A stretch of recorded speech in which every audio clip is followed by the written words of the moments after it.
Welcome to Basketball Heads Live.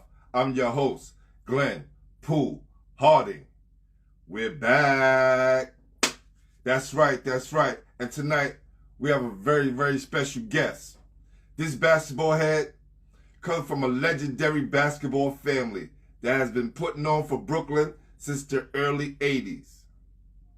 And when he came around in the 90s, this basketball head exploded on the scene.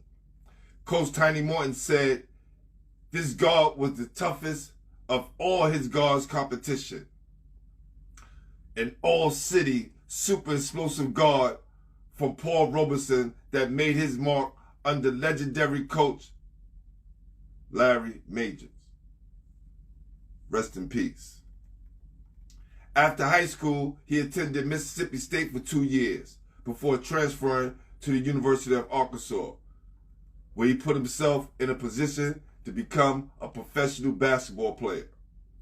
This basketball head made his NBL debut with the Wollongong Hawks. I'm killing them words. He scored 27 points his first game. Before he was done, he was NBL's most valuable player for the 2010-2011 NBL season while playing for the Wollongong Hawks.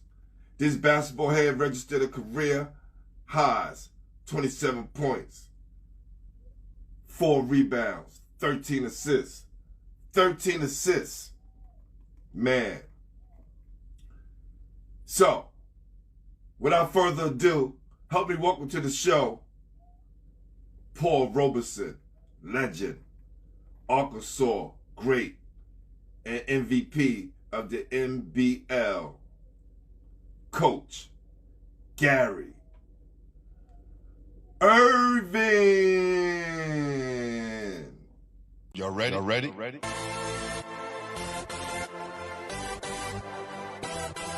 Yes. You have just stepped into the world of chaos, where everybody goes hard. Come on. Go hard. Go hard. Or go home. Never back down. You gotta hold your own. Go hard. East Coast, go hard. West Coast, go hard. Midwest, go hard. Dirty. Hurry up, everybody, get online, buy your tickets, cause the game about to start. What's up, King? What's up, man? How you? I'm awesome, man. I'm just getting up from a long nap, man. Almost overslept this one, man. But you know, I wanted to get some rest, man, because we've been off for a minute, and I wanted to pop off. You know, coming back after the Labor Day holidays with you, my brother, because you ended my summer the same way, and that means on a good note. Now, for real. And I want to jump right into it. You know, I wanted to save it to the end, but I want to jump right into it, man. That last game at Gersh, I think, sent ripples through the city for what you did in that game and how your performance was. And knowing the backstory, now that I'm hearing from other guys, because I've been talking to other guys, and they was like, yo, G. Ervin was hurt all summer. I was like,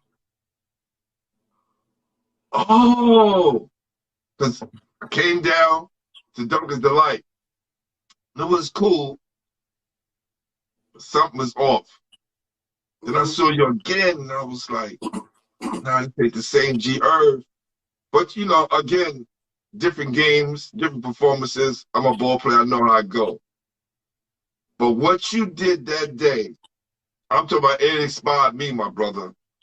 Knowing all the struggles you have been, you know, going through with your injury, and then now seeing it live online and what you're going through, brother. I just want to say salute to you, and man, congratulations on a hell of a career. Like, you know what I'm saying?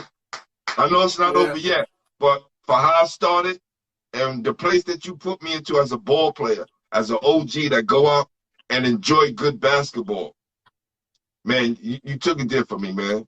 You know what I'm saying? So definitely salute to you, man. Real talk. Appreciate it, man. I appreciate that. For real. I definitely appreciate that. I mean, I come from the era of no excuses. You know what I mean? Like, Right. if you're stepping on the court, you got to be able to perform, you know, and I could have done it. I could have been more aggressive, but at the end of the day, it was pick your spots, you know, and that's what I did. And that's what I wanted to do. Leave it out on the floor, regardless. I was hurt no matter what. Leave it out. I ain't want to make the excuses. Oh, I'm hurt, so I can't play. No, I'm going to play through it. And you know what's so crazy? I didn't hear that to the end. Like, dudes wasn't saying it early on, like, yeah, you know, but they also wasn't knocking you either. They wasn't like putting your name down. So that was good. I just know I wasn't seeing the same G Irv that I was used to seeing, you know, coming out and watching you play. But you solidified all of that for me, man. You know, for sure. So now, after we got all that, let's jump right into the show, man. Who introduced you to the game? Besides my family, Superbug. He from Gowanus. He my best friend, one of my best friends. I was doing everything else but playing basketball. I was skating, baseball, everything else. He was playing basketball. And he went away, and he told me, like, yo, I'm going away. And I'm like, what? You going away? And that's how it came about. Like, yo, bro, I'm going away, but next week is tryouts for Brooklyn, USA. And then I wound up going, and then after that, I just started, you know, to play weekly. Man, Brooklyn, USA. They had a reunion this past summer. You know, your uncles, you know, Jerry Ice Reynolds, Beetle Washington, you know, the whole game came down. And for me, coming from Crown Heights and moving into the area, I guess it was like in between that time when Brooklyn, USA wasn't doing too much.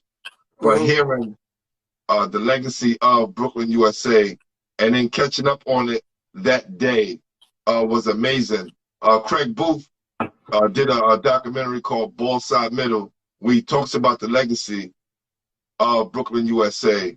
And I never knew that a black man without a high school education created Brooklyn, USA and Citywide. His name is Lester Roberts. Wow. I didn't know that. Which he wound up getting later on. He wound up getting his degree and stuff like that later on, and also making sure Ice Reynolds had a place to go down Louisiana after he ran through some bumps at Wisconsin. Yeah. You know, so all of these things are very important to the legacy. You know, I recommend everyone check out Ball Side Middle, an amazing documentary on Brooklyn basketball. For all of you ball players out there that had the citywide shirts and was able to play in that tournament, a black man started that. Lester Roberts from Brooklyn. Salute and R.I.P. Lester Roberts. I'm definitely going to check that out. It's all about knowing your history and what came about. So I'm definitely looking after that. And your uncle's a part of that. So, you know what I mean? Like, which is crazy. What was like growing up for you in that basketball family? And wasn't a lot of pressure? I don't think it was a lot of pressure. I mean, just from the simple fact that it was kind of next man up. You know, it was my turn. You know, they kind of seen it. And the real part of it is that Uncle Ross was one of the main factors in me playing basketball and how I was able to get better, making me walk around, dribbling the basketball in my left hand, stopping at every stop sign and doing pull-ups and then doing push-ups. So, like, it all really started with them. It was kind of like you was the next person to, you know, keep the name going. So I didn't feel any pressure. It was more of giving me a guidance and more confidence to understand that you have the tools and we're going to push you to that limit. And that's what they did a good job of, you know, of pushing me to not being content. When I'm playing good, you still ain't shit, you know, like you're not doing too good, you trash, you know, like, right. Like just the, you know, the regular stuff that you'll get to, you know, to understand that you still got work to do. Yeah, man. I want to give a salute to my guy Slice. I see him in building. What up, Slice? A lot of people don't know Tiny Martin's brother actually played basketball. It was nice. He was on the team, right? We all played together. Both Love Martin you, brothers bro. was on the team at the same time. It just one was able to stay on, right? But and do great things in basketball. But if it wasn't for him following his brother to Lincoln and getting into that position, we don't know where history will be at right now. So salute to Slice, man. Appreciate you, brother. Salute, bro. Salute. Facts, facts. So what was was Brooklyn USA the first team you was on? Yeah, the first organized team I was on was Brooklyn, USA. I mean, we had our regular stuff in Gowanus projects or whatever, but it was Brooklyn, USA first. And I mean, it's kind of funny because me and Bubba was talking about it, and the actual ref that was reffing the tryout was Alan Griffin. Wow. And Alan Griffin said to Zig, I don't know, but he's got to be on your team. Let's think about it. He was at Robeson, and which I didn't know. I was a kid. Right. I wound up following the footsteps to go to Robeson. So it's a coincidence when it comes to that. So I think that was actually another dope, another dope little story or synopsis about, the game of basketball. Salute to AG, man. Gotta come on the show, man. I remember that brother when he was 8th grade doing this thing, leading his way, going to Robeson, man. So definitely salute. And, look, the foresight to see something great. Yep. Respect for that. Yeah, definitely. What was that first game like, G? Like, do you remember that first game, the actual first game you played then, during the structure of organized basketball with referees? I mean, like I said, I've done it before. Like in Gowanus, we had organized referees, but it really wasn't a league. It was like Gowanus that you play one side versus the next side and stuff like that. But I mean, it was always a shot. I started at like 10 years old, 11 years old, but I knew I was a competitor. Like I played baseball, so I played an organized sport. And at the end of the day, like, it was just about all of the practices. So we practiced a lot before we played. So it wasn't too much of nerve-wracking. I was one of those guys, we pressed. I'm energetic. I was athletic as a young kid, so I was able to kind of fit in. So I don't think it was a struggle. From me remembering, it was more of an excitement. Go ahead and go out there and play. Yeah, my guy, Rick Combs, who's my OG, he said, man, I always tell this guy, man, he was going to be like the next Russell Westbrook before Westbrook, actually took off. This guy was doing that in high school. And I was like, damn, you right. Right? And this, I always say this, man.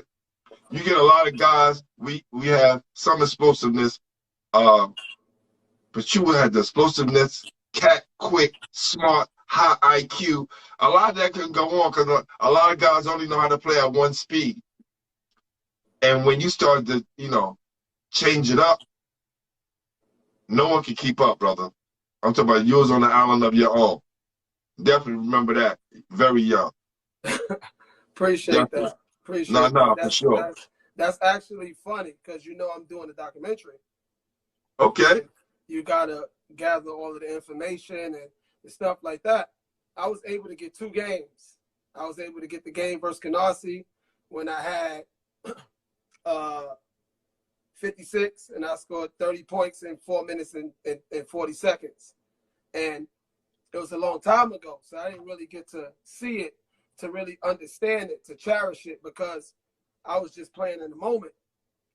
But now, as a person that's wiser, that knows the ins and outs of the game, I just kind of told my brother, like, who always be like, yo, bro, like, you always been a humble, cool person. And I told him, I'm like, when it's time to talk about this part of my documentary, I'm not going to be humble, only because I've done it for too long and now I'm seeing it. So I got to see some things to where how I approach the game and some of the things that I was able to do that people kind of took for granted, like the whole, like the jump shooting and all of that. I was making 4 to 5 threes a game. And that was something that I knew and that people didn't know. that when they actually see the documentary, they see me pulling up on 2-on-1 fast breaks for threes. You know what I mean? That a lot of people that at my age didn't understand that. It was only the people that was kind of at a certain level or was taught the right way that was able to do that. So like that's one of the things that I actually understand now watching it. Of you hear the stories, you can understand, but it's yourself. But now watching it and visioning that as a player and as a coach is a different ballgame. Yeah, it was only a few of you guys who was able to pick your spots on the court. Like, you just didn't go down and shoot shots just to shoot shots. You could tell you was practicing those things because they were just so precise. The moves were just so precise and so accurate. And when you finally pull up, it was the finish of the product. You get what I'm saying? No, I definitely get what you're saying. And I actually a lot of kids, and I tell a lot of kids that, you know, it was a couple of years ago when you guys had Khalil at Nance. And I'll be on the sidelines and people will be saying, he's just shooting from the same spots. He's going to the same. And I say, what you want him to do? Yeah, that's those what are the things we've been practicing. That's my bread and butter. You know what I'm saying? So you was doing that years ago, before even people knew what a Khalil Bradley was. Yeah. So, man, I can't wait. I can't wait. That's gonna be awesome. Who was the best guy in the neighborhood at the time when you was coming up? Ooh. And what up, bro? And Gowanus?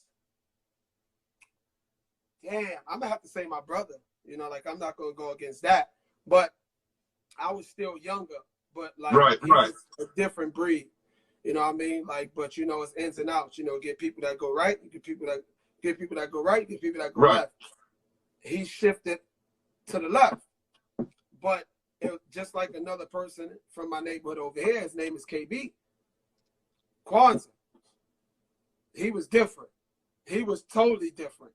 Handle, jumper, tricks, however you want it. So I was able to watch him. You know what I mean? Like he's kind of, I'll put it like this. He's, for some people that's watching, he's Butchie to Coney Island. Got you. Yes. That's what he is to us over here. You know what I mean? Like he's that person. You know what I mean? Like he's nice. He's a mentor. But I was able to play with him as well. So I was able to steal some stuff, and I was able to play alongside him and let him allow me to be who I was. Because you can play with older people. If they're not going to allow you to be who you are or what they see, you know what I mean? You can kind of shy away from that. So, like, he definitely was that person around here, like, growing up. Yeah, I get that from a lot of guys, you know, that being a rite of passage for the young guys to be able to play with the older guys. Find your place and be over it. And then after that, you're going to have to be able to stay on the court. Because if you lose and no one picks you, if your game haven't developed, it'll be frustrating. Everybody goes through that. Finding your way, being able to stay on the court, and then be able to get picked after that. So those are the measuring points before you start to, you know, go to high school and do these other things, go to these camps. It's the same thing. Bring yourself in a position to be able to stay on the court and play. No, 100%. 100%. 100%. I definitely agree with that. And knowing you had a background of baseball, like 90% of the ball players who come on here who didn't start off at basketball, it was football, baseball, basketball came later, which I find very odd for a lot of us ball players. And especially somebody that was in a family full of athletes that played basketball. Right, you know, right. Like, you know, it's kind of shocking, but I think it made it a lot more worthy, you know, when it comes to it, because it was the last sport that became a love and a passion compared to my first sports, which was baseball and football, that once I was introduced to something else, I was able to shift and fall in love with it. And I'm just happy that it was basketball, because no matter how good, you got to think about it. Speed kills anywhere. Kills in football, kills in baseball. You know what I mean? Like Yeah, so, and like controllable speed. Because, you know, I had some guards who played at one speed. Be like, yo, slow down. You're going to crash. You yeah, know what I mean? yeah, So, definitely. but look, hold on for a second. Hold on for a second. If I can find. Oh, okay. I like to show people this, right? C. Because, Jones, my you big know, bro. you said you come from the football, right? Hmm. Me as well. I started out playing football. Actually, I went to Lincoln to play football and only tried out on the team because I didn't want to ride the train by myself. Appreciate them flowers. Yeah, Oh, for sure. yeah, like You see this? I didn't, yeah. The Heisman, when I was like 14, quarterback. Oh no, that's fire. So I went That's to, dope. that was my dream to be a quarterback. Nobody was playing. I know I wasn't playing not high school basketball. 83, Lincoln, #1 in the state. What I'm doing, going to tryouts. Yeah, you're So, right. but that competitiveness of football, what position did you play? I played quarterback and wide receiver. Like I swapped between a few. Damn, could you imagine you being like Mike Vick? Yeah. Because that's what I envision. Who the hell is going to catch you? And if you had an arm and you could pass, dangerous. That's where some of the toughness, I guess, come from. Like actually being able to play football as a young kid. You know what I mean? You got to be tough to do that. You know what I mean? So it's already installed. And I mean, I'm a project kid. I come from poverty. We only know how to go hard. You know what I mean? That's Like right. it ain't That's no the name of the theme song. You're yeah, right. it ain't no cool. Like we don't really know what cool is. It's like you gotta get it. You gotta grind. You know, now it's get it out the mud. But I mean, that was, you know, something that was a whole fact. We come from the water fountain with the green stains on it. You know what I mean? Like, so, You like gotta put your hand on it yeah, for it to like come out. yeah. You know what I mean? Like so, like it's Wow. it's rules of survival, man. So that was just something easy. So was the Allen Iverson connection. Tell me something about that. Man, that's an idol. That is my idol. You know what I mean? Like that's a person that, I mean, besides Isaiah Thomas, but you know, like I was able to see a lot of Isaiah Thomas, but Iverson is who I grew up on. You know what I mean? Like, so he's a guard that was quote unquote undersized. You know, he wasn't really a point guard, they would say. He was a scorer, just like how I was. I was a scoring guard. You know, I played with that attitude, that aggression, that athleticism. So like it was kind of a comparison of something like he was the first he was the #1 draft pick. So why not, you know, make your game fit, you know, fit his style. So like I needed it. I wanted to do that. I thought that coming up, you know, in New York City, it's all about toughness and being grit. So that's what he did. So I was able to kind of quote unquote mimic that. And it shows improved, man. Like definitely like Slice said, talk about that girls championship game. Like the mental toughness. I saw the football player. I saw the guy who was determined to have a great game no matter what. And it was one point, I think towards the end of the game, I think you hit a shot and you turned around and you gave this like magnetic smile. Like it was just like, told you, G. I knew you still had it in you. And I think you was talking to yourself. It was just, it's something personal I know that ball players go through. It's not about the crowd. It's not about look at me, look at me. It's about, damn, all these years, I'm playing with the best of the best right now, and I still got it. Like, can you believe that? Was you thinking that? I had a whole different mindset. My whole different mindset is that you got to think about it. First game at Gersh to start the opening night off. I had a game winning N1. That's what started. Yes. So it was more of not thinking I can fit, because I know I can fit. Like, I still believe and know that I'm one of the best players, period. Like, that's my mental confidence. That's who I am. Like, I'm physically fit to play the game of basketball still. But it was more of, I took a back seat. I didn't want to be the person that was, you know, the vet, but I still wanted to be the rookie. You know what I mean? It was do whatever needed to win the basketball game. I knew that I had Gino coming to our team, and he plays with the flair and the excitement. I know how to play without the basketball. I knew that I had Pop who can score. Yo, chill, do something else. You know, so I wanted to play defense. I wanted to guard the best player on the other team. I wanted to guard the person who was, you know, kind of killing. That was my mentality. Y'all do the scoring. I'm going to do everything else to win. When y'all tired, I will become that scorer. But in that actual game, well, actually it was game 2, because game 2 I came out on fire first. And it was more of, yo, Gary, you hurt right now. You deciding you're going to play. If you're going to get on the floor, you got to handle your business. So it was more of a mental thing for me, to where I'm like, you know what? It's time to turn it up a notch. You know what I mean? Y'all in the championship. We need an extra boost. Let's basically dance. And if so happens to be that the injury is something serious, you left it out on the floor. And I actually told Rod that before the game. I came to the game early.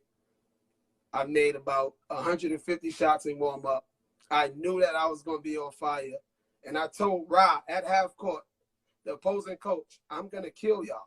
You say send me left, I'm going left. You say do this, I'm doing that. I actually said this, you know what I mean? Like, it's just because I know where my mental space was at. Like, I was.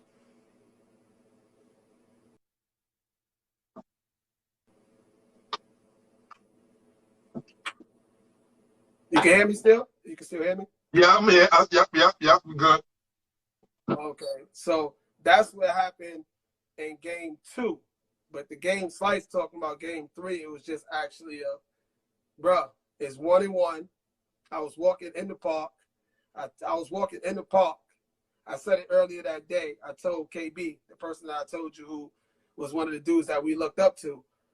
I was like, bruh, I'm leaving everything I got on the court, win, lose, or draw, and I could walk away.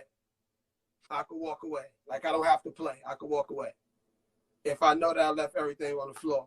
So me as being a sore loser, everybody see me like kind of my regular self. You know, I kind of put my head down for a second, but they see me smiling. It's because I left it there. You know what I mean? Like, you can only do so much, basically, really on a broken foot. That's for starters. You know what I mean? Some people wouldn't even play.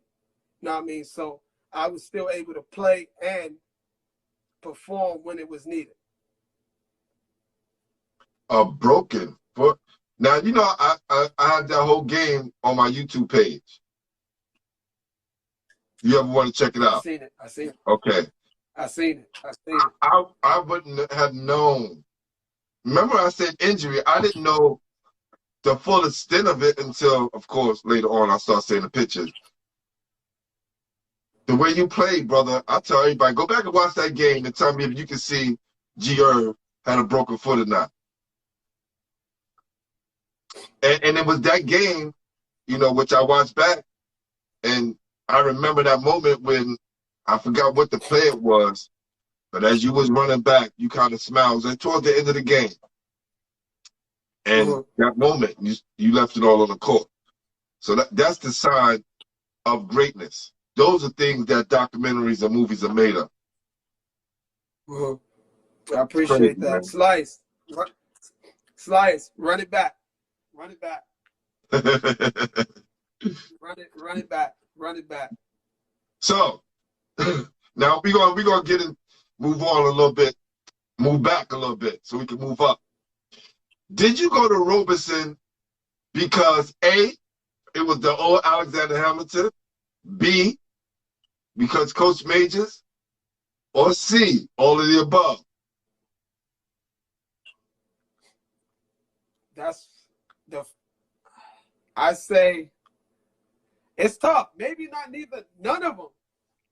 Kind of funny because it's kind of funny because we wasn't really talking about it like that, like, you know, with my family, because Uncle Dre was really away and Uncle Mike was away. But I had my Uncle Ross, and it was more of kind of really decided. And I had Robeson up there, and we played a game at 258.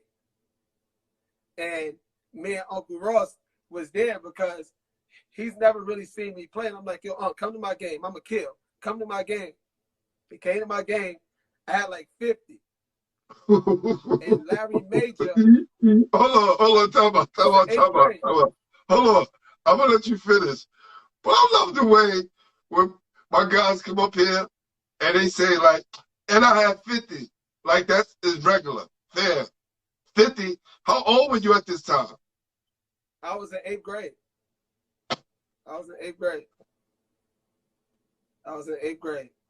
And I had 50. And Uncle Ross was there, but he was like, yo, where I was at? Because remember, I was living in Gowanus, so I wasn't coming back and forth like that. You know what I mean? Like, I was away. I was like in Gowanus most of the time. So Major was reffing the game. And he was like, where you going to school at? What's your name? Like X, Y, Z. So now my uncle like, what? He's an Ervin. This is Sky and Mike Ervin's, you know, nephew. This is my nephew. So he like, man, you got to come to Robeson. And after the game, he came to my house and met with the family and, you know, was kind of talking about it. So it kind of made it easier for me to go to Robeson. I mean, it was up the block, you know, it's the history of the family. You know, Mage was a dope person. So, like, the rest was really history when it came to that. Let me tell you, brother. When I graduated, you know, come back to the neighborhood. I was living in Jersey at the moment when you guys was at Robeson. And I used to always see Mage, you know, reffing and things. Great dude, great energy. Things probably have been different, Tiny, if he was still around. I don't know, fam. But tell me some more about Coach Mage and what he meant to you and the community as a whole. Because I know for me being an OG, seeing what he did for all of you guys and the legacy that he have is always going to live in a positive light on basketball heads and in my life. Shit, man. Like, honestly, like I told you, I had these 2 tapes. I watched the Park West one yesterday. And just to see Mage, like, it was like, damn, like, you know, look at him. You know what I mean? Like, he was a father figure, and I had a father. You know what I mean? Like, you look at the game, and your head coach is the one walking on the court, amping you up, passing it to you, playing defense on you with a suit. Like, it brings back everything. It shows who he was. You know what I mean? Like, he was a person that he mentored you. He showed us what it was. He brought us to college games. He brought us to college practices. Our names was out there. He gave us the blueprint to understand what it takes to get where you are. And to me, he meant the world because he believed in me. You know, like, you get a lot of kids that go to these high schools and when adversity hits, a lot of these coaches is not there in the forefront to back you up. Him on the flip side, I bullshitted as a freshman and I fell off the team. He didn't kick me to the side and kick me to the dirt. He still believed. My sophomore year, I moved to Atlanta. I went to Wheeler for like a month or 2. I begged to come back home. I came home and I missed my sophomore year. So now I didn't play 2 years of high school basketball. That man still believed in me. So now when that time came as a junior, he still put the ball in my hand and said, lead my team. So that within itself is loyalty. And that's something that he installed because I live by that. Loyalty is not just a word, it's a lifestyle. And it's because of somebody like that. He was one of the people. You know what I mean? So he definitely meant that to me. And that's where my passion, my hunger, and everything else came from. Wow. Salute Coach Major, man. Definitely a legend. New York City basketball, for real. For sure. For sure. Wow. So, who was your toughest competition back then?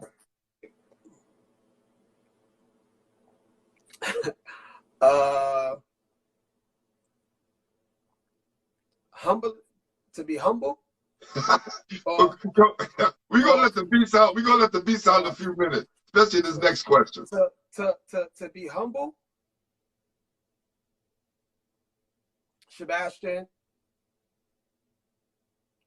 But the most underrated one, the one who I think was the most would probably be to me is Showtime Darryl Hill. Showtime Darryl Hill. Showtime. Yo, Yep, NYC point guards, please stay and don't leave, bro, because I really have a conversation that I'm waiting for it. So now that the person could come out, because I'm not going to be humble when I start talking soon. It's just because it's just needed. So please don't go nowhere. Facts. Now, saying that, right? I think I was having this conversation with Tiny, and he said, you was one of the reasons he had to get Eugene Lawrence on the team.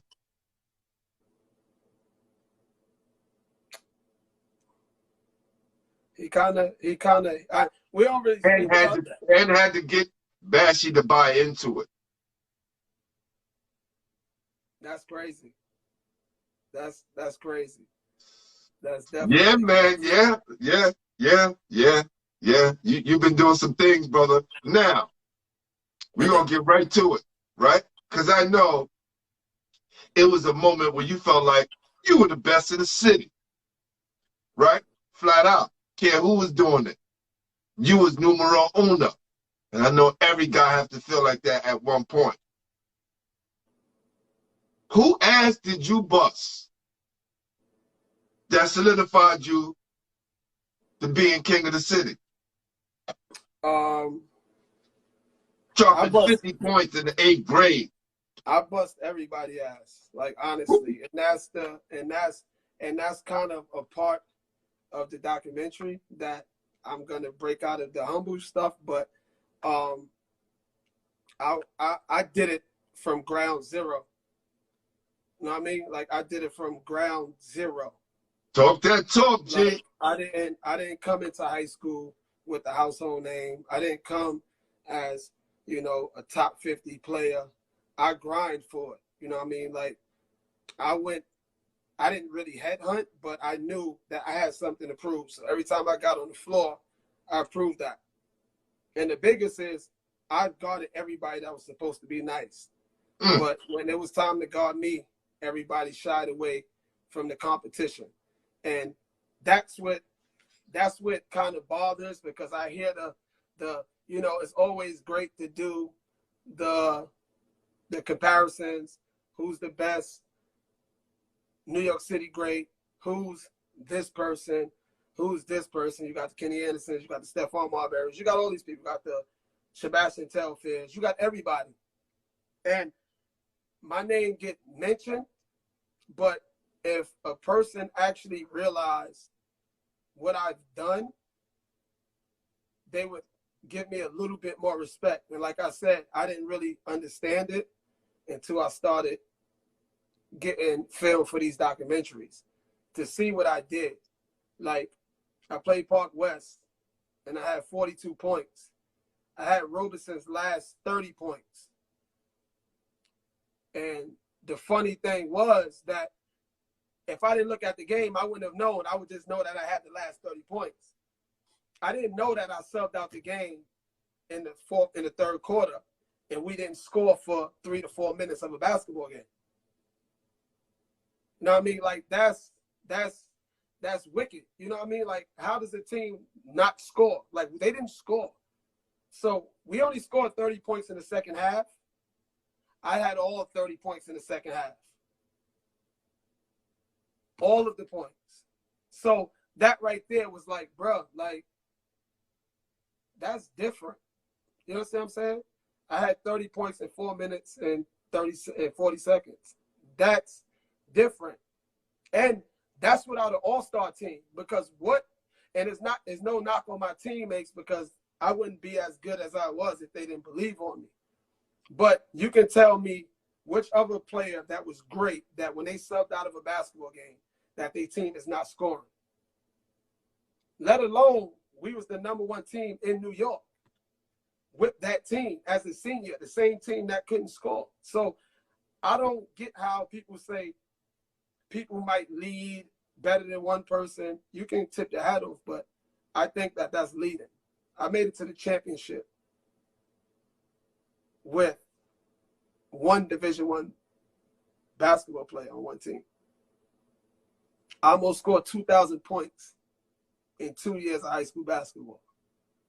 So, like, people can't write my story or talk my name and not be respectful. Like, I really got it from ground zero and grind to getting certain accolades or getting my flowers. So I don't really, that's why I'm so passionate about, you know, what I do and how somebody speak of my name. It's more because nobody handed me nothing. I got it. I grinded. Like, hard work got me there. So that's why I talk like that. As you should, my brother, as you should. And we talk about how important it is for you to tell your story, because I shared the article with you today, and you was like, what's this? Where you get this from? Right? Yeah. And there's some information wrong. And I always tell guys, listen, come on and tell your story. Taught history for a long time. I've seen history change. I've seen important information been left out of people's lives. And it's going to happen to us ball players. Later on in the future, somebody's going to document this history, because New York City basketball is probably never going to be the same again, especially the way things are changing, right? Mm-hmm. So there's going to be people that's going to be telling these stories. And I said, you know what? Instead of rewriting somebody else's history, let the guys tell their own history. This way you get it out of the person's mouth. Yep. It's just crazy. I agree. So Definitely. all you young guys, all you guys who stop playing ball and don't feel like your story is important, because where I run into a lot, not a lot, because the guys are usually willing to come tell their story, but for the most part, it's some dudes, the patchy dudes, who still caught up on why they didn't make it, or people don't want to hear my story. And I say, what? G, how long? Every time I saw you, I was like, yo, G, you gotta get on. We gotta get on. Right? Yep. And I don't think, and I would say now, because the energy, and of course, you're getting older, you go through things, you realize, damn, now is the time, if it ain't no better time than now. And now you're doing a documentary with, that's the icing on the cake right there. Yeah, you're right. And I also would suggest, I help promote it with you. Those games can have viewings. Mm-hmm. Yep. Come watch greatness. What up, family? Yeah. No, you're That's right. crazy. I want to see those games. I want to be able to sit down and go, wow, this is crazy. Because a lot of those games will get lost. No, you're absolutely right. And I think it's important because a lot of these kids are misled when it comes to hard work. You know, like everybody is telling these kids, I don't know, everybody's got they eat the cool pill. But like New York City that's a good shit, the cool pill. New York City is grit. You know what I mean? Like New York City is tough. Like we don't bow down. And that's some of the stuff that I'm not seeing no more. And that's the reason why I really wanted to come back to coach. So that they can see that. Like I had a after I played, you know, I kind of seen in my chat with my young kids, my high school team, they're speaking. So we had to, you know, have a game. And I just asked them, like, yo, did y'all see the game? And a lot of them said, yeah. And my thing is like I told you, I'm 38. Do you see how hard I play? Forget anything else. Forget the points. Forget anything else. Do you see how hard I play? So if I can play that way at 38 with nothing to gain or nothing to lose, you can do that to get where you want to go. You know what I mean? Like, so I think that that's what it is. And that was the real reason why I still play, is because I know that if they're able to see me do it, or they're able to practice with me, they practice a different way. They practice harder. They talking on defense. They getting down on defense. And that's the stuff that you can't really like substitute, you know, like, because I don't see that from my kids when I'm not doing it. So I think that that's something that's really like big when it comes to that as well. Yeah. Not too many kids that say their coach is playing the Gersh. Yeah. Real talk. Yeah. None of their coaches are saying that they lift weights with them. They can't say they run sprints with them in practice. They can't say they practice with them. I do those things. I don't do it every day, but I do it enough to where they're able to see that. You know what I mean? Like, and that's why I continue to do it, is because they enjoy it. And that's what I'm here for them to be able to embrace that, for them to learn, for me to, you know, be that positive person. So that's why I do it. Wow. What was the recruiting process like for you? And what 5 schools did you visit? Damn. UConn was one. Arizona was the other. Mississippi State, Pittsburgh, and Alabama. It's a lot of South schools. It was Southern schools. There was a lot of SEC schools because, you know, I played with the AAU team called Game Elite Now, which is with General, ABC coach, you know, General that, you know, had Jaylen Brown and all of them. So they were able to see me. They were able to see me a lot. We went to Mississippi State camp. We played, me, Sebastian, Ramel Bradley. We all played at University of Alabama in the tournament as well. So they were able to see me a lot more. And which is wicked, and it's weird that a lot of the close schools, I never got a letter from St. John's. Ever. Thank God. Well, I don't want to disrespect it, but thank God. No, I'm just saying, like, I never got a letter from them, like Seton Hall. Like, I had a lot of schools that offered me like scholarships, but that was my top 5. And I know a lot of people was kind of surprised of Mississippi State. You know, I'm an East Coast kid, Big East type of kid, but I only know how to live off loyalty. That's it could be a gift and a curse. Could be a gift and a curse. But I am who I am, and I live off of that. So Mississippi State was at every single game, everywhere, every single game. I had the coaches at 258 in the heart of Bed-Stuy at half court with weed smoke all over the park. Right. You know what I mean? I had a coach. I told the coach I was going to work out in the park at 6 in the morning. Me, Taekwon, and, you know, a couple of my guys. By the time we got to the park at 6 o'clock in the morning, I didn't even know he was in New York. He was sitting in the park at Broward Park reading the newspaper at 6 in the morning. You know what I mean? So that right there. That right there, don't tell you. You don't get like, that. Hold on, G. Let me just say this.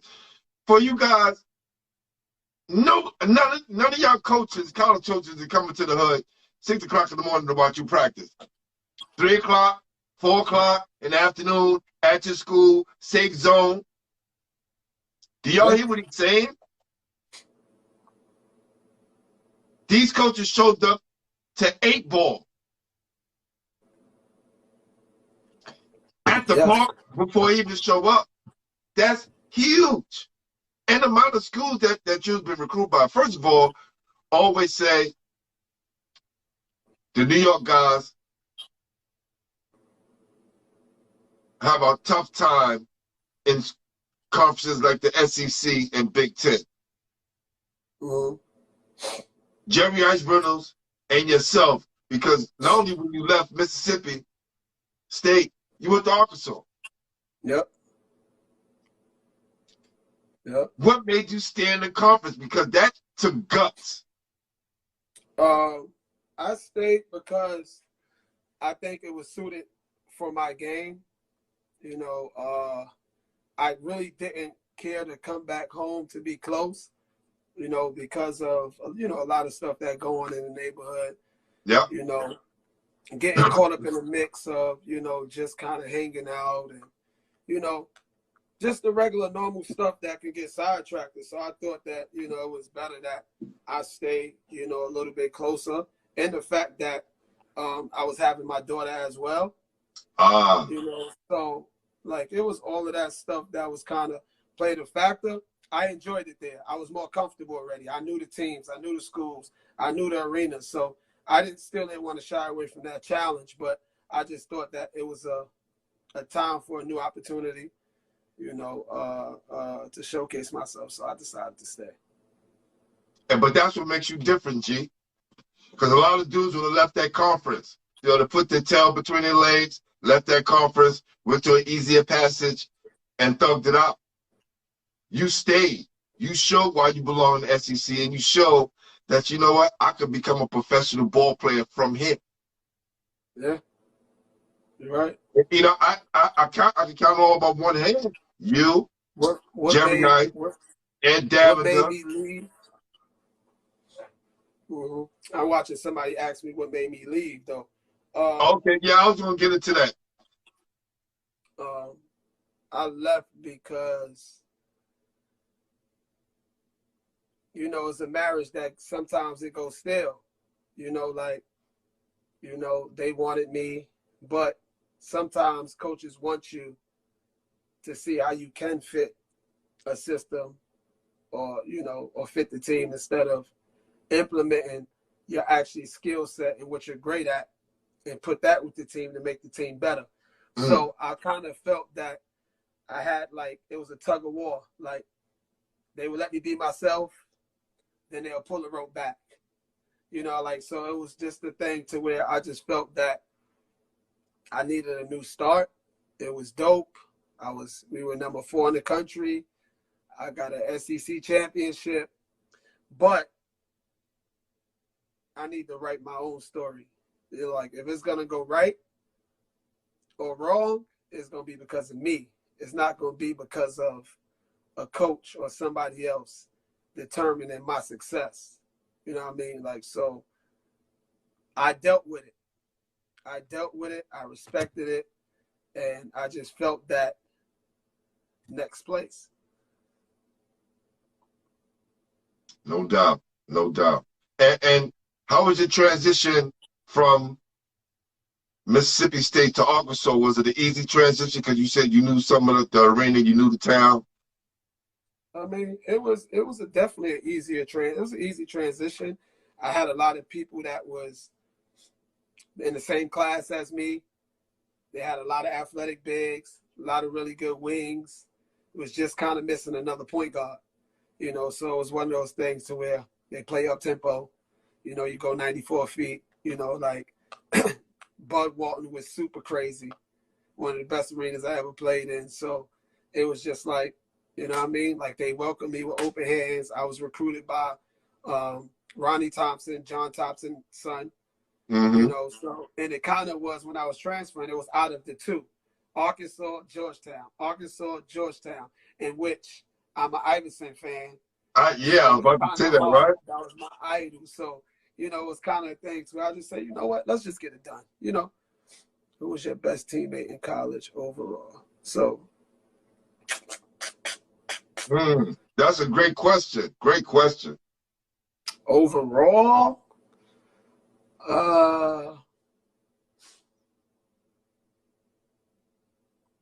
damn, Lawrence Roberts. Where's he from? He from Texas. He was at Baylor. You know what happened at Baylor when the killing happened of the basketball player? Yes, He yes. transferred. So when I transferred there, he transferred to Mississippi State too. And dude is different. He was a different monster. 6'9", can shoot, superficial athlete. He was super, super elite. Like hands down, wasn't even close. I gotta go with him for sure. That's dope. So any other good questions down here? I can't even see on my phone. This light's so damn bright. You talking about, huh? Go ahead. The wing that played with you at Pat. Oh, you talking about Sonny Weems? Sonny Weems. What was it like playing against Sebastian? That was you sent me a thing? Yes, I sent you your picture. My artist just sent it.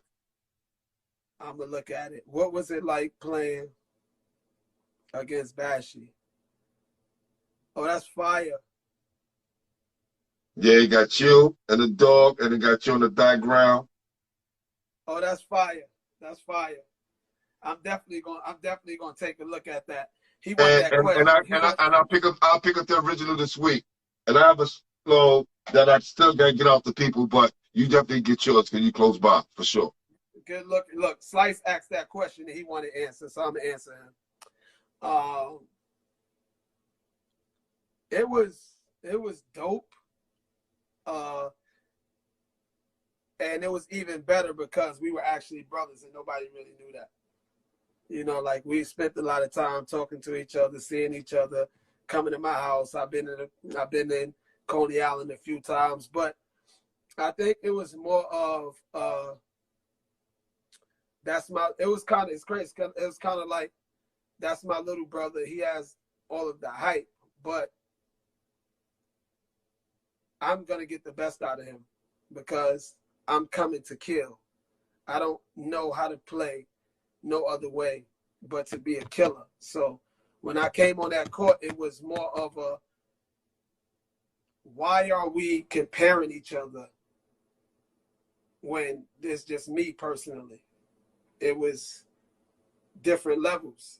And it wasn't because of he wasn't dope, because I just told Jeff today, Bashi was nice. I just told him that today. Yes. Bashi is nice. Yeah. I just told him that. So don't get it twisted. He's nice, but I just felt that I did more. Like when it comes to it, like I rebounded, I passed, I was a scorer, and I played 94 feet on the best player. So I didn't really have no days off. Like I didn't go and say I'm gonna guard him today and I'm just gonna score. It was I'm guarding him and I still have to be myself. So I think that people didn't really see that. So I thought that was what I felt when it was out of me and Sebastian. I think that we would have gotten a better story to be told or written if he was guarding me like I was guarding him. I think that was something that the people wanted to see. You know what I mean? Like, but we helped each other because I made him have to play a certain way. He said it out his mouth. Who's the hardest guard you played against? He said me. You know what I mean? Like, so he played against a lot of people. He was on the totem pole with a lot of people. He said me. And it's for a reason. You know what I mean? Like, so that's dope. But it was always good playing against Bashi because we was bringing New York out. I don't know who else done it, but we sold out the Garden. Yeah, We yeah, sold the garden out. I don't yeah. know who's done it. We sold the Nah, garden out. that So was huge. That was yeah. huge. I was just watching his documentary, Through the Fire, which I think is still one of the dopest documentaries ever done in basketball. And that story is just so amazing. And then to see him transcend to the next level. Whereas with you, 10 toes down, hard work, missing school, had to reclaim yourself, had to get back to the status where you know you belong after being away from the city. It wasn't easy. It was a constant battle, a constant climb to get where you need to go. So nothing was given to you, brother. Nothing. His name is Timmy Bowers. Who's that? He asked me who was the other guard that was playing with me at Mississippi State. It was Tim Bowers. You guys pressed a lot. Yeah, all day. All day. How was your relationship with your coach? Like I said, Mississippi State, it was, kind of shaky, but everybody else, it was a good coach. I mean, like, we had good relationships. You know what I mean? Like, because at the end of the day, I just want to work. And I don't think nobody, I mean, like, you wouldn't understand unless you was there, unless you see videos. I went hard in practice. I looked forward to practice. Like, I looked forward to that stuff. So, I mean, it was always good. But the coaches were good. You get, the time where, you bump head with your coaches, but that's life. You know what I mean? Like, I'm seeing you every day, 3-4 Yeah, hours it out of didn't the day. happen. You know what I mean? Like, so, like, you got real life stuff going on as well. They have real life stuff, but we had a bond with our team that was dope. And I think that's what I cherished in college the most, that I was able to play 2 years at Mississippi State and 2 years at Arkansas, and our teams, our attitudes towards each other was dope. You know what I mean? Like, we really had a brotherhood, like, no matter what. I think that was the best experiences I had in college was because of those. You know what I mean? Like, shit, like, we got in trouble one time at Arkansas about something, and John Pelfrey tried to tell us, because we lost the game, that we wasn't going to be able to put on our Arkansas practice gear. Niggas was like, what? We not practicing. Like, we not even, bruh, we didn't show up to practice. Not one person on the team showed up to practice. We've been there longer than y'all. We ain't practicing. No lie. We're not practicing. We boycotted practice for 2 days, maybe even 3 days. Everybody calling our phone now. We're not going. So when we had to practice, we all went to each other's house and we stayed in the room and chilled and talked about it. I think that was probably one of the dopest things that ever came about when it came to a team. And then when we decided that we went to the arena for practice, they had to talk to us, and that's what they said. Like, that was different. You guys decided that y'all wasn't going to do it, and y'all did it as a team. It wasn't like one person came to practice or two people and the rest didn't know. None of y'all showed up. That's the sign of a great team. And I tell kids, if you guys want to win a championship, you guys got to like each other. Yeah. I rarely hear teams that win championships with guys that don't like each other, and it happens on a consistent basis. I agree. You know? What was that moment, in college when you was like, I could play pro ball? Like, when did that light go off? And what game was it? Damn, it wasn't really like a game or a moment. It was more of, for me, an opportunity, because I didn't have the college career that I wanted to have. So I knew that it was back to the drawing board. We're going to have to grind again. We're going to have to grind. And luckily, I had those trials and tribulations, those bumps in the roads and all that shit that happened. So it wasn't like now I gotta revamp and go back from square one. I don't know what it looked like. And I think that's the difference between a person like me than a person that had all of the hype. And then once rock bottom came, you don't really know what to do.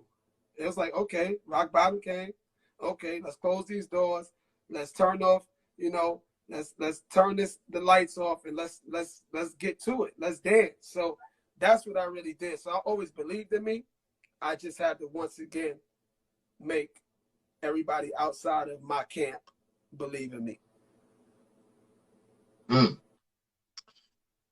How did you get to the NBL, and what was that process like? Because we know how the process go, like over here, the draft and things like that. But that NBL league is tough, right? How did you guys go through the process of getting over there? Yeah, it happened because of actually a great over there. His name is Brian Gorger. He was coaching, and they needed a point guard in Australia. And he seen me play at Pro City, and he seen me play at West Fourth. And he gave his number to a person at West Fourth, like, I need to get in contact with him. And the dude gave me the number. He was like, a scout asked about you. He wanted all your information. Would you, give him a call? I gave him a call. We were talking. I passed it, to the agent or whatever. And shit, the rest is history, really, when it comes to going down to, Right. Really not knowing what to expect is Australia. But I went over there ready. I came home. I played 2 years in the D League. I was back to myself now. I was back to that killer. I was a scoring machine, but I was able to, learn a lot as a point guard. So when I got down there, it was, this is what I need you to do. Let's get it done. So, the start of that preseason was just crazy from jump. You came in rocking and rolling. First game, like, you came in. Yeah. Bags packed, ready to go. Yeah. I did. And that's what was that first game like, and what was that arena like for you? And listen, people, when you coming from the current to SEC, he's already used to the big arenas, the crowds. So what was that Australia vibe like? Australia was crazy, but I think that the easiest thing was, I won't say the easiest because it's at home. You got a lot of expectations. They see what you're doing in preseason. You get different schemes now. So you don't know what to expect. And the crazy thing is, I had a broken finger, a broken thumb, the first game of the season on my shooting hand. So I couldn't really get a feel of the ball, but the excitement was there, the buzz was there. I don't really want to say jitters because I came out a certain way, but it was more of an excitement, like, you're a pro. They're going to allow you to be who you are. Right. This is a chance to really showcase your talent and show who you really is. So that's what that was for me. Like, let's get it done now. So right. That first game was crazy. OD crazy. The crowd was crazy. We won that game, and I had like 27. 27. Were you 27 at the time? I don't think so. I'm not sure. I don't even know. Right? Because I'm back at that page again. Yeah. I'm back at that page. Yeah, I don't know. It says his debut for the Wollongong Hawks at age 27. He scored 27 points in his first game. Yeah, because I was 24, 27 will be 3 years after. That's correct. Yep. And then they said Ervin registered career high 7 points. Now, how you go from, he just opened up with 27. Yeah, right? So that was messed up. Because people need to understand what that means. What you mean? Say that again. Oh, wait. Talk about being a pro and the way you needed to conduct yourself to have longevity. All right. I'll get to that once, you know. Yeah, and then the 13 assists Yeah. That was my with 27 points, fam. Like this when we talking about being that combo guard, right? That guard that can give you points, but also make his team better. A lot of dudes can't do that. yeah. And you got to think, but what you got to think about overseas is not like it is here. You got to actually get an assist. Like it got to be a pass and catch and shoot. You can't pass one dribble shoot. You can't pass one dribble layup. No, that's not an assist. No. You gotta get the assist. So it can't be a dribble. If you dribble, your assist is done. So that's more like however many assists over here. That's like 26, 20 assists. Like it's a different ball game when it comes to that. So Dang. people don't understand. Like, nah, you can't. I can't throw it to you. You shot fake one. Yeah. Nah, that's not an assist. So No. just imagine, shit. Yeah. In your prime, yeah, that's like easy 20. It's like almost 30 assists if you really on our side. Yeah, you can't do that. You can't do that. I do wanna address the talking about being a pro. Yes. We can get right into that. I think they gotta teach you that. You know, that's not something that just comes with, you know, just playing basketball. That comes from your background. That comes from your parents. You know what I mean? To conduct yourself a certain way. You know what I mean? Like, and it's knowing the game. You know, like you got to know the game. And that's the biggest thing I try to teach people is that you got to treat others with respect, you know, especially in the game of basketball because injuries happen, bad games happen, and that's usually stuff that you get cut from. You get cut because you play bad 2 games in a row. Injuries, they sending you home. You know what I mean? Like, so you got to be disciplined. You got to be a really good teammate. You got to do all the small stuff. You got to be at practice early, leave a little later. You got to do stuff with the team and not be standoffish because when it comes to you playing bad, you're going to keep your job because your teammates going to go to bat from you. You got a bad attitude, your coach is asking certain stuff. Yeah, he playing bad, but nah, keep him. And that's what I prided myself on was, and it wasn't like a fake. I'm a genuine person from jump. You know, like, so I'm going to be a certain way. And it's kind of hard to teach, but it's easier for me to show as a coach. You know, it's easy for me to explain. And the craziest thing as a coach now is that you have parents that's younger now. So they teach a little different. Like in my generation, we had older parents. Yes, so you couldn't curse, couldn't go outside. You couldn't do the silly stuff that you could do now, and it's a little different. So if I'm a parent now, in which I am, and if I wasn't a coach, I'm going to send my kid to a person that has the blueprint. And the blueprint is, oh, shit, like when it all fails, he's going to give my son tough love. He's going to make him a better person. But he knows what it takes to get there. He's not promising my son that I can be him, but he will show my son where to go. And that's the biggest thing that now in which I see is that a lot of people shy away from that. They shy away from that. They want to go to what people heard of and not to where they're going to make my kid something special. I'm not going to say I might not be it. I might not be able to get into the NBA. I can help him get a free college education. You know what I mean? Like, so that's the biggest part. But I kind of see that when I see the whole, you know, asking about how you conduct yourself in longevity, that goes with it. If I send my son to a coach that doesn't have respect, or do certain stuff, my son is gonna do that.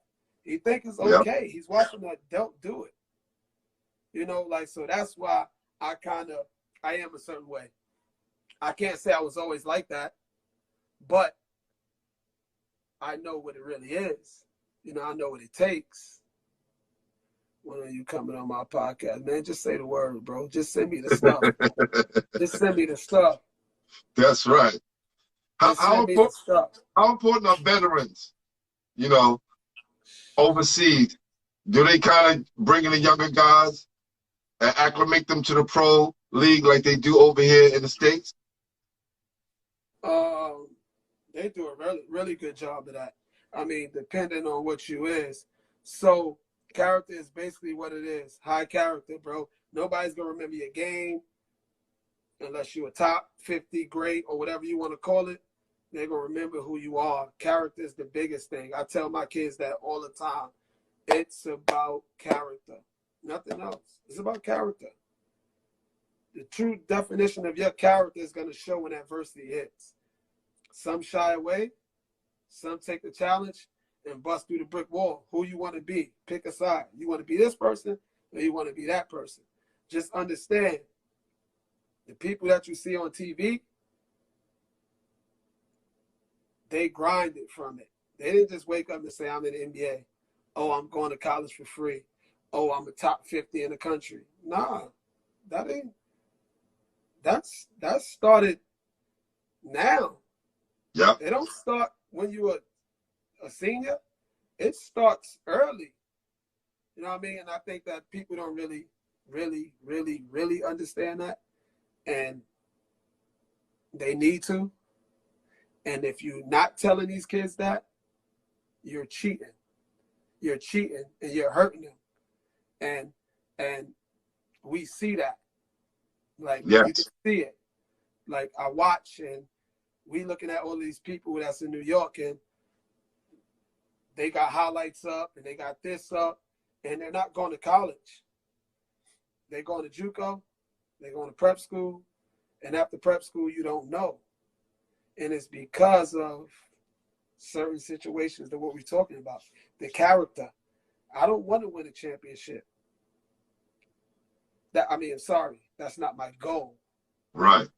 My goal is to get you to school for free. If you learn everything, if you learn all of this stuff that we're supposed to do, discipline, your character, hard work, being a great teammate, everything like that builds into being a championship team. And that'll actually get you to college for free. That's what I want. Yeah. That's what I want. Yeah. If I never win a championship, but all my kids go to college for free, I won. I'm the winner. So that's why. Yeah, I always talk about Rob Felt because I just know his stats of having a 99% of all his kids going to college. All his kids that play for him go to college. And the one kid that didn't go to college, I know who that kid is. And that it was that kid's choice not to go. Yep. Right? Yep. So that's a win within itself. And it's happening right here. And then you have people who maybe win a lot of championships and all of their kids don't go to college. Right? So it's a gift and a curse. Now, let's go back to you. I mean, I'm gonna answer him and then you get to it. I didn't go to the McDonald's game because I didn't reclass and do a junior year and a senior year at a prep school. I was a fifth year. No, he asked me that. So, because I know this is new to me. Yeah, so you cannot do a senior year in New York or any other state and then go to prep school and do your fifth year and play in the McDonald's game. You can't. No. You have to do it. Yeah, you got to do the full. That's yeah. why. Think about it. Hamidou Diallo was top 20, 15 in the country. He couldn't play in the game, so he went to college early. Same thing with Raleigh Akins. Same thing with the kid Jalen Johnson that just went to Duke.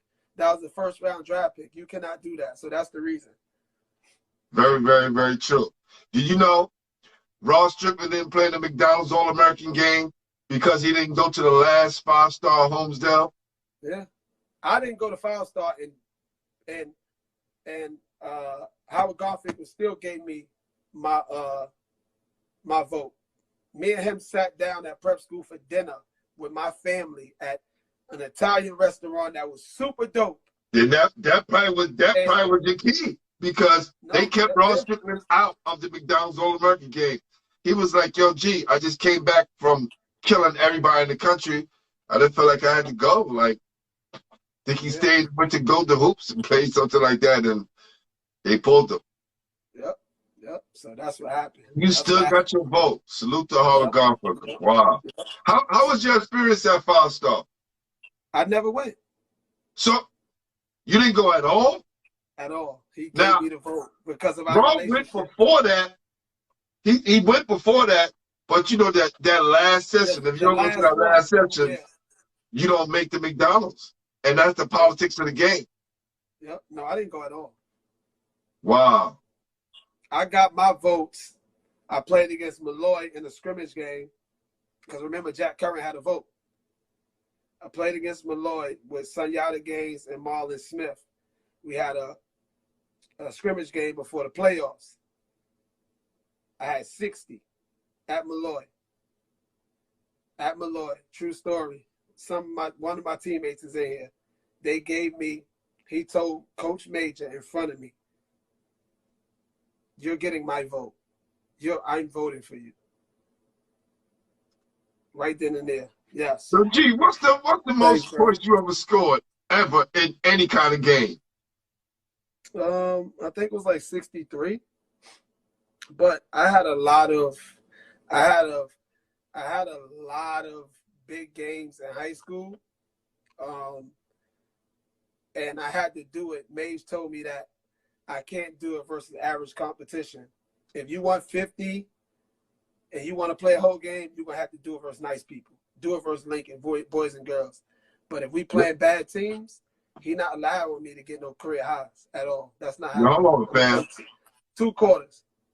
You had 50 on Lincoln? No, I didn't have no. I'm saying that's what I had 50 on. No, I didn't have 50 on Lincoln. I think I had like 33 on Lincoln. But, what the fuck? But no, he wouldn't allow me to play against teams that wasn't good. I'll play first quarter and third quarter, and that's it, or some of the third quarter. Now, with all this experience that you're gaining from, early on, high school, summer leagues, the camps, college, all of these things lead you to be MVP of the NBL. Like, I don't think people know how big that is. I know that you, D-Mac, and Corey Williams, the only 3 guys from New York to win MVP. It's probably more, but those are 3 that I know. Yeah, it's only 3. Yeah, it's only 3. Man, you're in the class by yourself, man. What was that year like, that MVP run? And to be like the leading scorer. Like, you did some Michael Jordan. Shit. I let it in assist too. Yes. Yeah, I let it in assist too. Like I said, I felt like high school again. You know what I mean? Like, I felt like high school. Like I told my brother the other day, I don't think nobody had a better high school career than me. That's me. Only played 2 years. Almost scored 2,000 points. And I averaged 17, 9, and 9 as a junior and 30, 10, and 8 as a senior. But I didn't have a great college career, but not a lot of people had a better pro career than me. My big bro, Circus, love you, bro. So, like I said, like when it all like boiled down and I was able to relax, I was able to see that. But that year, the NBL was just, I took the league by storm. My confidence was crazy. You know what I mean? Like, I didn't have to think about the stuff that other people think about when it came to injuries and not, staying. And being a bad teammate or not getting paid on time. Everything was taken care of. You know, so like I was able to just play basketball. You know, my teammates believed in me. The coaches believed in me. It was just go ahead and hoop. And the crazy part is that I got hurt twice. So like I missed a few games. I played hurt to where I had to play and still perform. Like, so like it was, let's not get it twisted. I'm not Kobe. I'm never gonna be Kobe. But no, but to us, UG Ervin. That's the thing, New York City basketball. And what you did at Gersh showed us you was built to play hurt in big game situations. So this is where it comes from. So talk your talk, G. I'm saying when I say that is that's who I was mentally. Gotcha. Like, I'm playing through injuries. I'm not sitting down. No, it's not happening. I'm hooping. I'm playing. Oh, hurt? I'm playing. Like, so that's when I say I'm not Kobe. But I had to have that mentality to lead my team because I had no choice. You know what I mean? Like, so it wasn't LeBron. It wasn't Melo. I played with LeBron, not Melo. Was that game in IS-8? Yep, you're right. Huh? Was that the IS-8 game? Nah, he's talking about the Jordan All-American game, the classic. When I threw it on the glass to LeBron, he was asking me what Melo said. I got a relationship with Melo. You know what I mean? Like, so, like, he tried to get me to come to Syracuse. But I told him, I'm not going to Syracuse. You about to leave next year, bro. Like, what I'm doing in Syracuse, I ain't going to play with you. You know what I mean? But yeah, plus, guys in Syracuse don't leave any better. You go in nice, you leave it not nice. But I don't think people at Syracuse. That's just my thing. That's a fact. That's a fact. I mean, like, you're right about that. You're right. Yeah. Been watching this thing for a minute, man. So now at that highest point, was that like the highest point? You know, you played at, besides the NBA, the next highest level of basketball in the world. Yeah. Yep. You know what I'm saying? Like, people need to realize that. Was it a time when said, you know what, I could do the same thing in the league? I've always felt that way. Everything is about time and opportunity. You know what I mean? It goes hand in hand. It just didn't happen that way, but I was able to play against, them in Pro City, play against certain guards, and I was whooping their ass. You know what I mean? Like, I played against Chris Paul and I whooped his ass. I played. I would have loved to see that.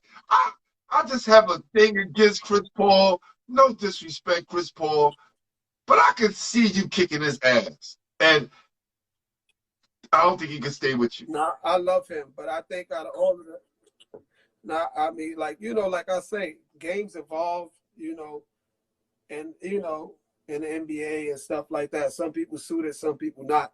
So, like, I don't really, like, walk around with my head down because it actually was beneficial to me because of my personality off the court.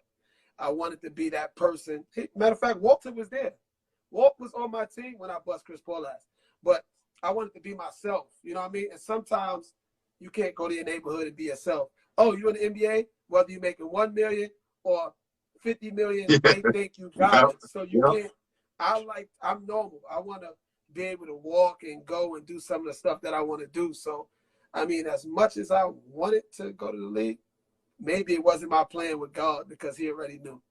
Because it was definitely going to be, a different ball game. And you kind of know that once you get older. And I just really didn't decide. I didn't decide or didn't think like, damn, I want to go to the NBA still. It was more of, I want to feed my family. I want to enjoy what I love to do. And now I'm to the point to where I'm exploring different countries. You know what I mean? Like, so I think that was just my story. It was my story. That's crazy, man. We done went from Brooklyn around the world and back because you played in other countries as well, correct? Yeah. I played in five other countries. I played 5 years in Australia, then 5 other countries. Did you pick up any languages anywhere else? I kind of like said a few. I was able to understand them though. Like I could say certain stuff in Russian, but I was able to understand what they were saying and know if they're talking about me, whether it's good, bad, or indifferent. Right. You know what I mean? Stuff like that. But yeah, like I learned some stuff though. But I Yeah. mean, We had Kim Hampton on here, and she spoke like about 6 different languages. I was like, dang. yeah, that's crazy. I thought that was phenomenal. I only speak English and Brooklyn English, so you know, salute to those people who speak different languages for sure.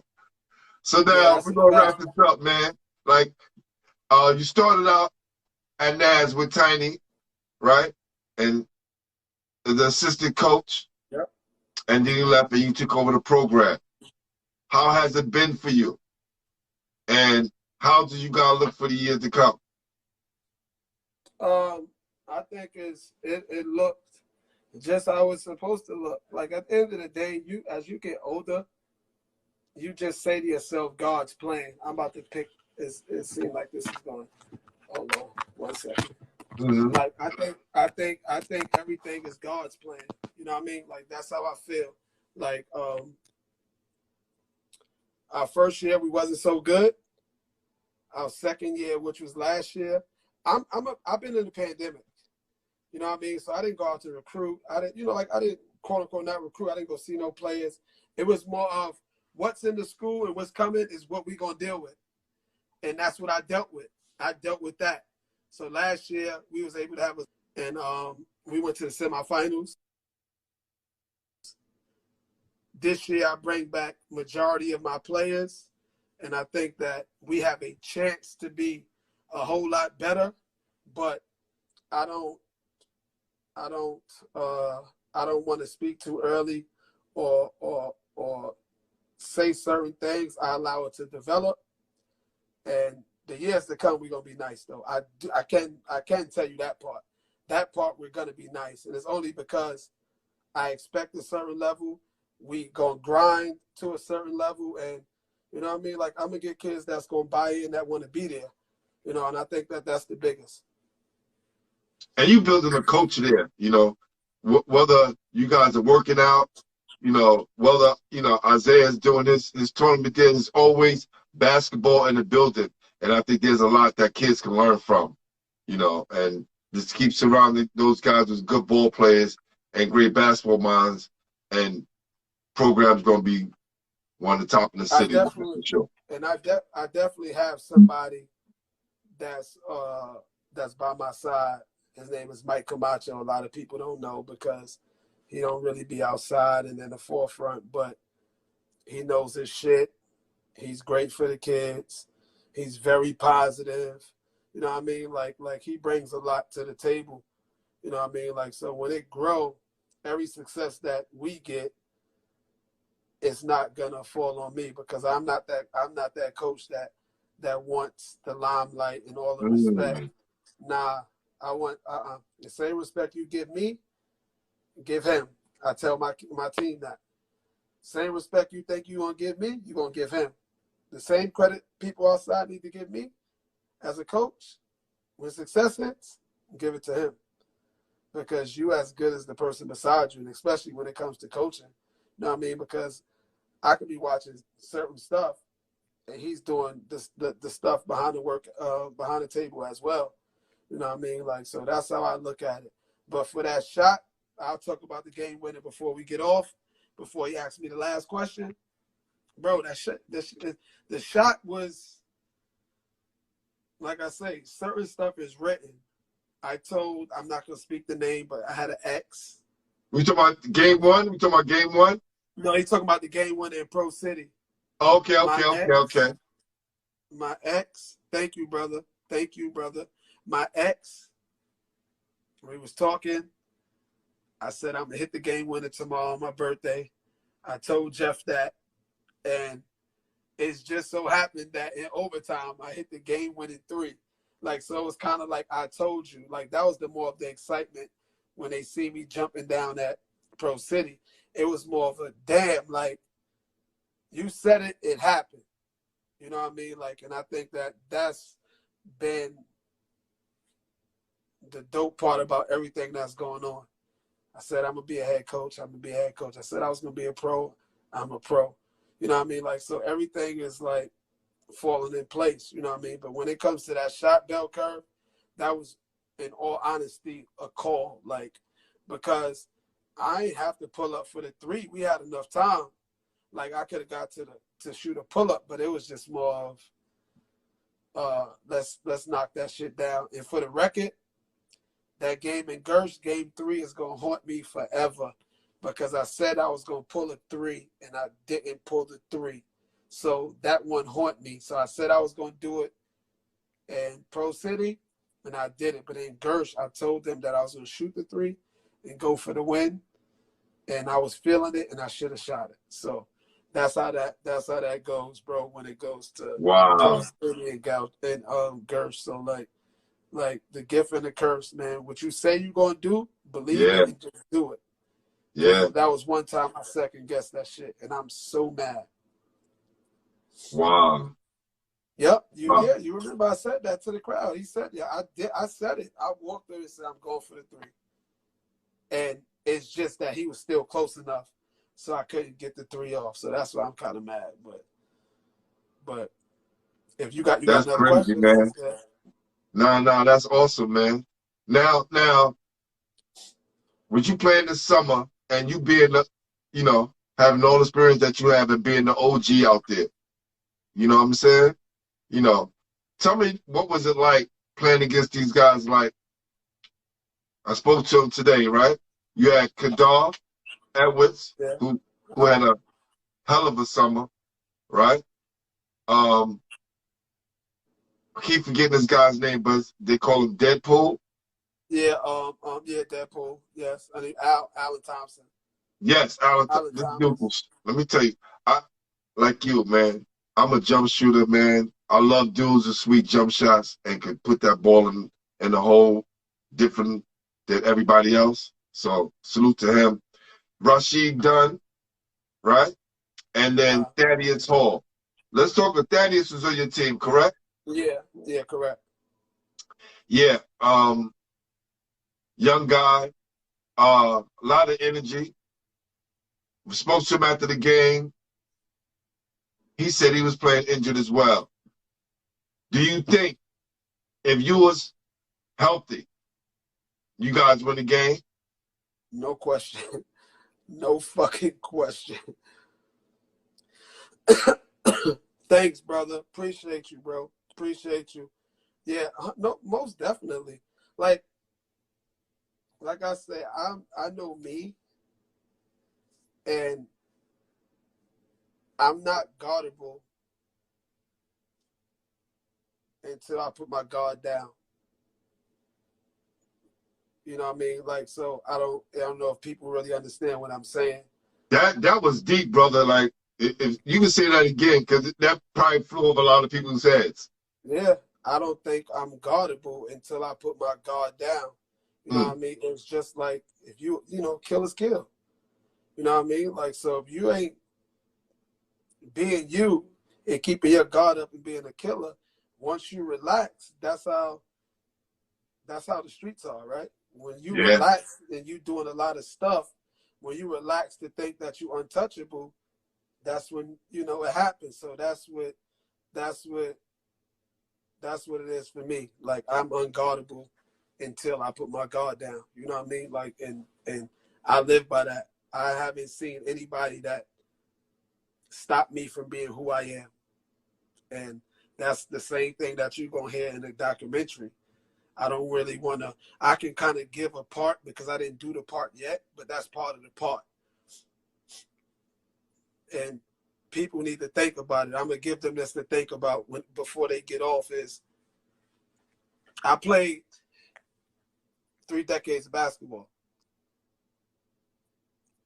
I never ducked rep. I played against all the quote unquote best or on my level. I either bust your ass or you played solid and it was a solid game. It was no debatables where anybody can get on the internet, can get on the phone, social media, wherever you want to go, and say they bust my ass. I don't have to name call, but I'm just telling this for a fact. I've killed every single person that people respect in the game of basketball that's in my age group, or maybe a little bit older, or maybe a little bit younger. Hear it loud and clear. No one has bust Gary Ervin's ass. No one. New York City point guards, make sure you do a special on my guy, Gary Ervin. Give him his flowers. Give him that respect. One of the top point guards in New York City history. That's right. So now, we won't get into this, brother. Top 5 ballers this summer, in your opinion. Top 5, top 5, top 5, top 5. I mean, I can only go Gersh because I haven't. I mean, I've seen a few places, but I can only say Gersh. Okay.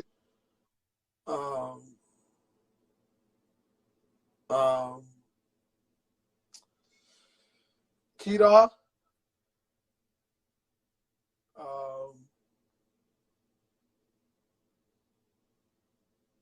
I'm still saying Gino. He balled the hell out this summer.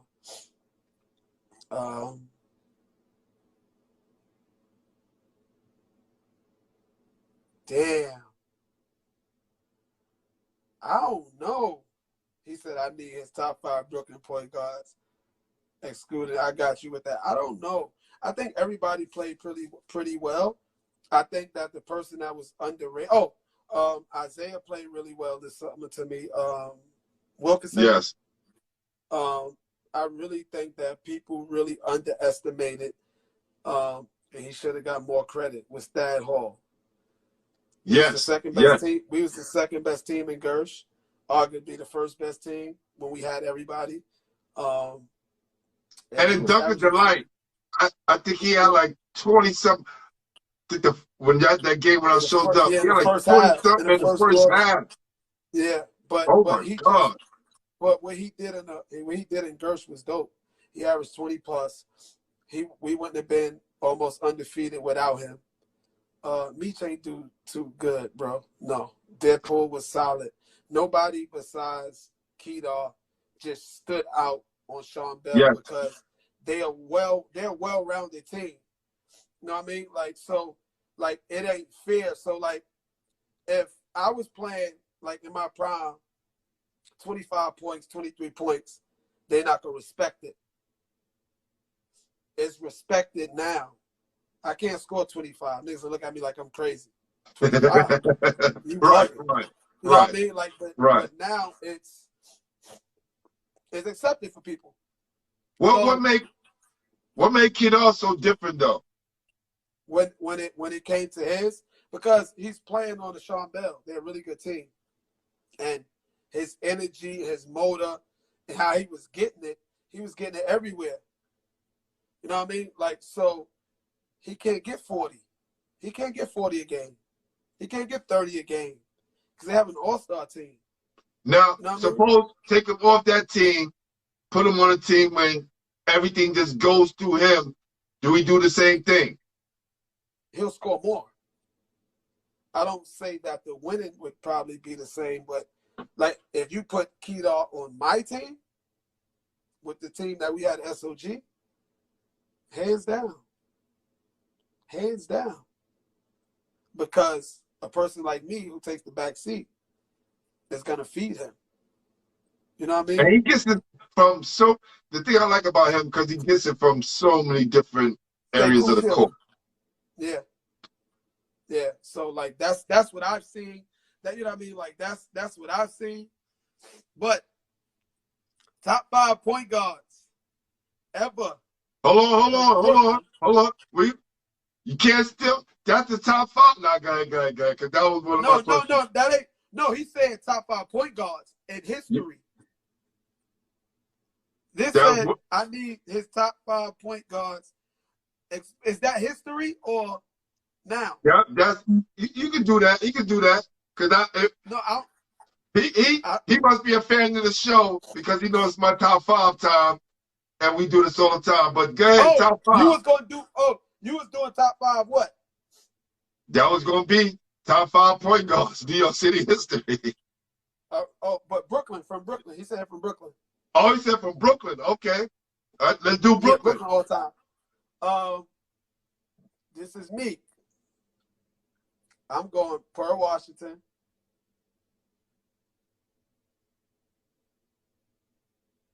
Stephon Marbury.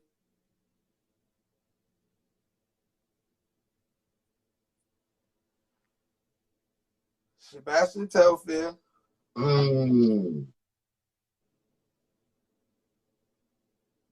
Jamal Tinsley. Who we need on the show. Definitely, man. And probably Ed Cota. I mean, I could be missing. Like, I'm just going off of just. Nah, that 5. That 5 is elite. Like I can't. I can't. Like, I could be missing, and I would have to look at a list. But off the top of my head, that's what I would say. I'm going to be doing a show soon on the fact that Steven Jackson snitched out our guy Mel Tinsley on that Malice in the Palace. I'm going to do a whole show on that. These dudes talking about keeping it real and keeping it solid. And he on a whole documentary said, Mel Tinsley started the whole thing. Yo, fair word. You going to do that to all people in New York? So I got to hold my guy Mel Tinsley down till he come on the show. That's just not right, fam. Like, I'm not, no disrespect. Like, no disrespect to the Barkley and OC, because OC was dope. But my thing is, and I tell people that, and I'm not a hater, because I can't hate. I don't hate. That's why. But what I do want to say is, my era, with me, Bashy, Quincy, Gary Forbes, whoever else you want to put, Allen, who else you want to put, we had to do more to win. We didn't have the era of bomb squads and all-star teams. Everybody else had it. The Christ the Kings had it. The Rice had it. We didn't have that. Like, look at our era. How many people? We averaged 30. We averaged 30 because we had to get 30 to win. They didn't have to get 30. Andre Barrett didn't have to get 30. Them dudes probably even averaged 20 or 20 plus, and they still was great. They can get 15 and 10 assists, and they're going to win. And still go to the ACC or Big East. Yeah, we can't do that. You know what I mean? Like, we can't do that. Yeah, it took the dip. It dipped, right? So when the talent dipped, then it should make it harder for the people that's playing in it, because now you have to do more. So we have to do more to get respected, to get seen. And it's not a knock. Yeah. Isn't this crazy, G?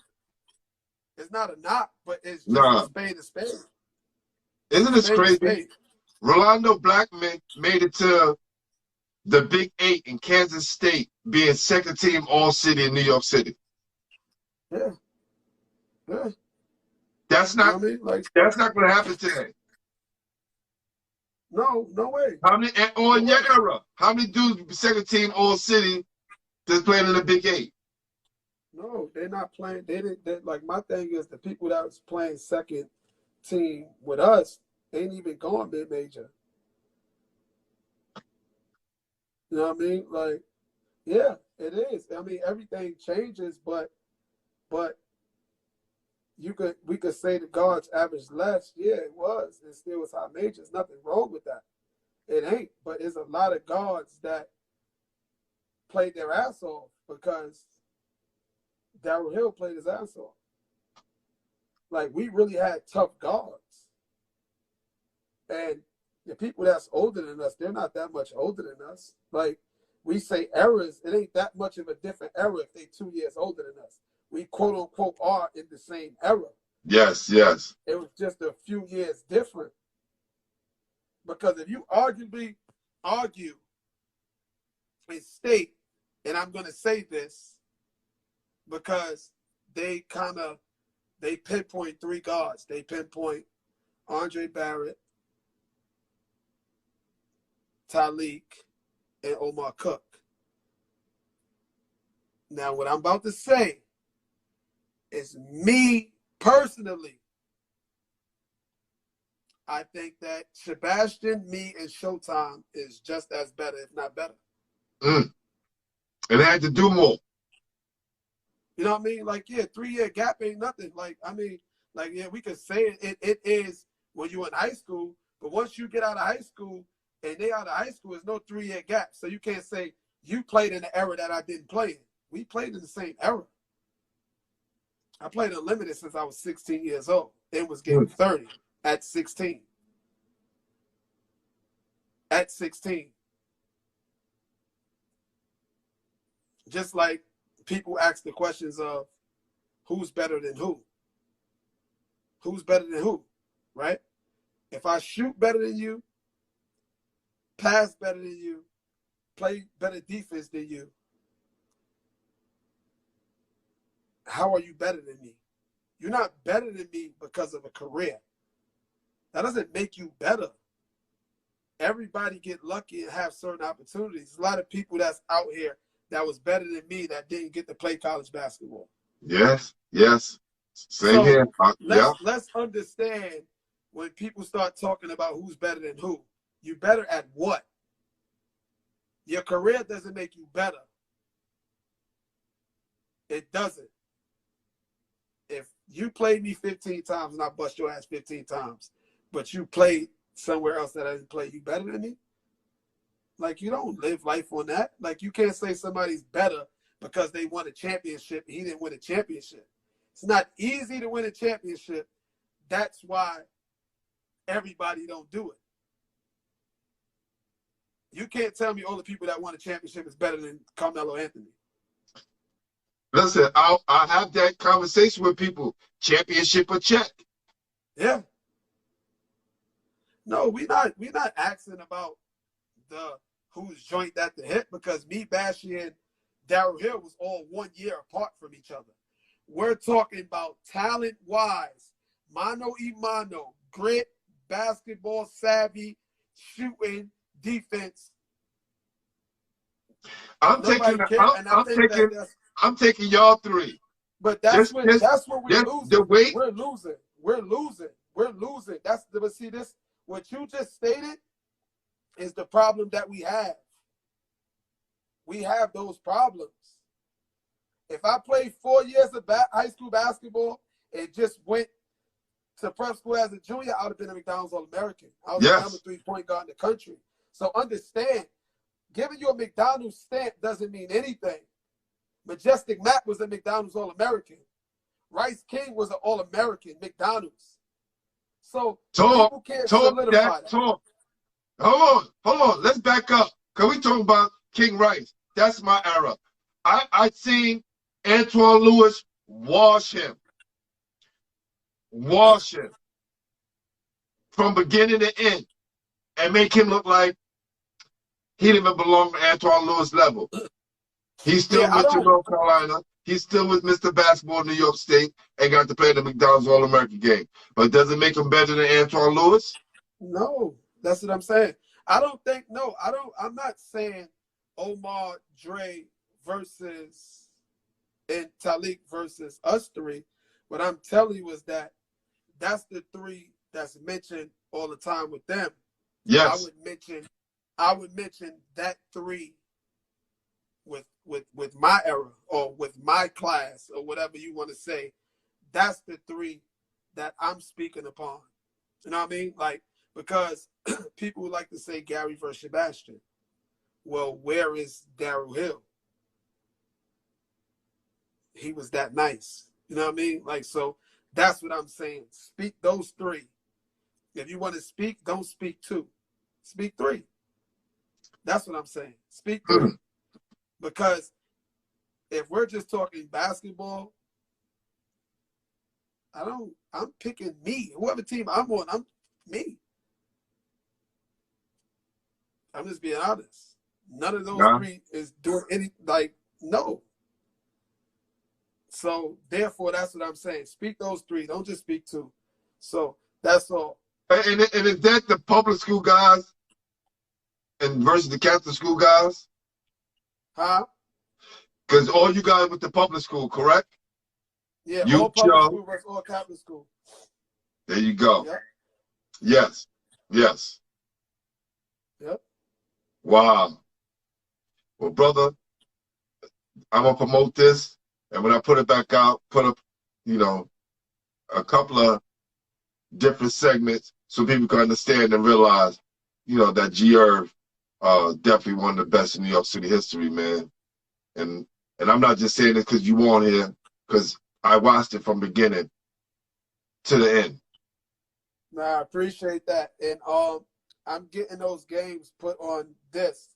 So on DVDs, I'm trying to find out how I can get it done right now. And I'm going to send that your way. I'm Please.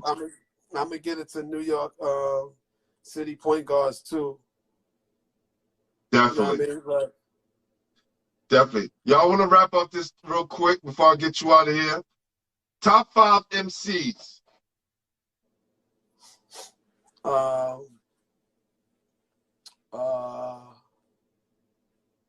Right now, or who I like?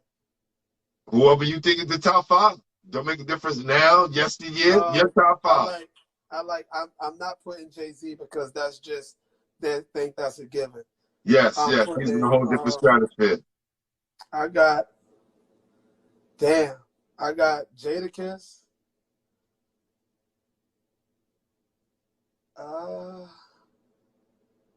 I got Fab.